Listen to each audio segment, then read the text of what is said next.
ఇవాళ మీకు డెవలప్మెంట్ మీద ఆలోచన లేదు, అభివృద్ధి చేయాలని లేదు. కేవలం ఎన్నికలు వస్తున్నాయని రామ జన్మభూమిని ఉపయోగించుకొని అందరికీ ఇన్విటేషన్ పంపించాలి. దేవుని దగ్గరికి మాకెందుకు ఇన్విటేషన్? దేవుని దగ్గర పోవాలనేది మా లోపల తపన ఉంటది, భక్తి ఉంటది. నా పేరే హనుమంతుడు, నాకంటే రాముని కంటే భగవంతుని సేవ చేసేవాడు ఎవడున్నాడు? కేవలం పొలిటికల్ చేస్తూ. అందుగురించే మా రాహుల్ గాంధీ అన్నాడు ఇది పొలిటికల్ గేమ్ అన్నారు. రాముని మీద ప్రేమ కాదు, హిందువుల ఓట్ల గురించే ఈ డ్రామా జరుగుతున్నది. కనుక ప్రతి ఒక్కరు కూడా ఆలోచన, దేవుడు అంటే అందరికీ ఉన్నారు.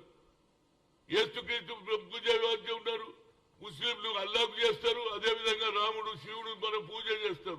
దేవుని దగ్గరికి ఎప్పుడు పోవాలనేది మన మనసులో ఉన్ననాడే పోతాం.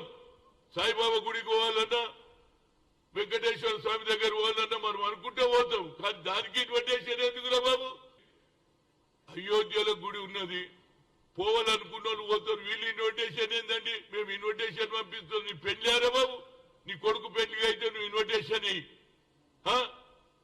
లేకుంటే నీ బిడ్డ పెళ్లి అంటే ఇన్విటేషన్. దేవునికి గుడి కట్టిన అందరు పోతాము, ఇవాళ పోతామా రేపు పోతాము. నువ్వు మాకు ఇన్విటేషన్ ఇచ్చేదేంటి? దాన్ని కూడా పొలిటికల్. అందుగుంచే రాహుల్ గాంధీ అన్నాడు ఇది పొలిటికల్ గేమ్.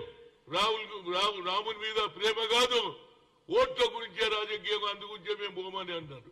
పోయినాడు పోతాము, బరాబర్ పోతాం. రాహుల్ గాంధీ ఇప్పుడు ఏదైతే కన్యాకుమారి నుంచి కశ్మీర్ గుడ్లు పోయిండు, గుడ్లలో కూడా దండం పెట్టుకున్నాడు.